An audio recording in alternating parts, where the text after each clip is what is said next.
Pensa só, o movimento está em todo lugar, num planeta girando no espaço, ou até no simples piscar de nossos olhos.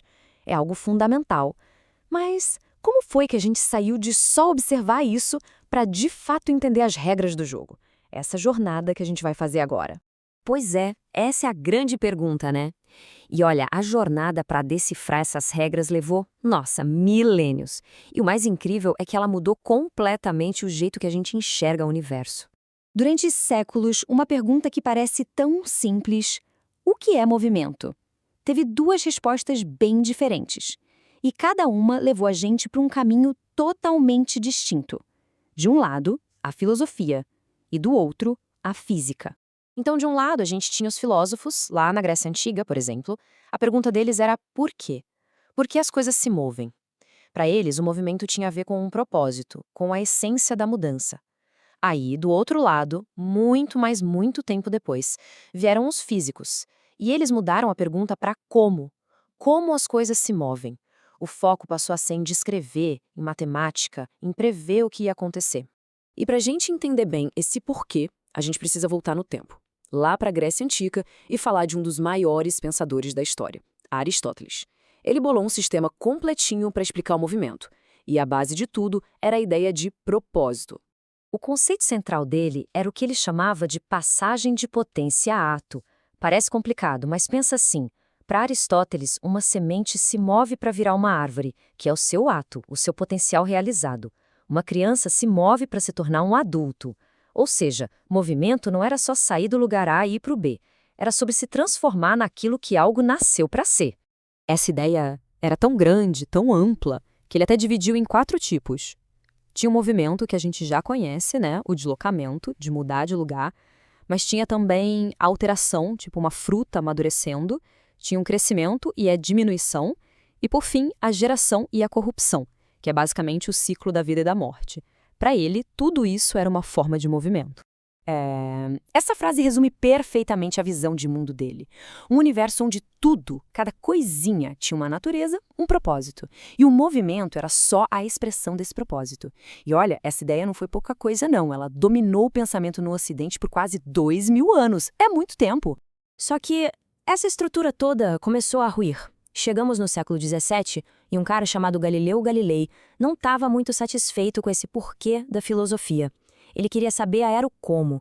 E para descobrir isso, ele basicamente mudou as regras do jogo. E a maior contribuição de Galileu, de verdade, não foi nenhuma descoberta específica, mas sim um novo método. Em vez de ficar só no campo das ideias, pensando sobre o mundo, ele começou a testar o mundo. Sabe, ele formulava uma hipótese, aí ia lá e fazia um experimento controlado para ver o que acontecia. E tirava as conclusões com base no que ele observava. Essa sim foi a grande revolução. E esse método, nossa, ele deu resultados incríveis. Observando coisas caindo, pêndulos balançando, Galileu descobriu que existiam padrões matemáticos ali.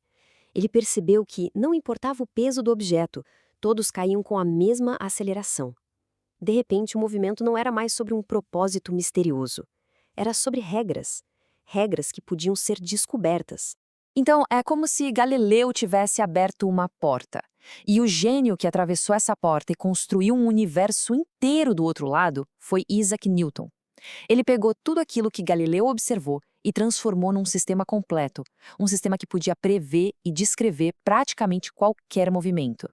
Vamos lá. Primeiro, a lei da inércia. Ela diz basicamente que as coisas gostam de continuar fazendo o que já estão fazendo. Se um objeto está parado, ele quer continuar parado. Se ele está se movendo, a tendência é continuar se movendo em linha reta e na mesma velocidade. Sabe quando o ônibus freia de repente e a gente vai para frente? É isso. É o nosso corpo querendo continuar o movimento, por inércia. Aí vem a segunda lei, que é a que nos dá o poder de calcular as coisas. Ela conecta 3 elementos: força, massa e aceleração. É bem simples de entender. Quanto mais força você aplica, mais o objeto acelera. E quanto mais pesado, ou seja, quanto maior a massa, mais força você precisa para fazer ele se mexer.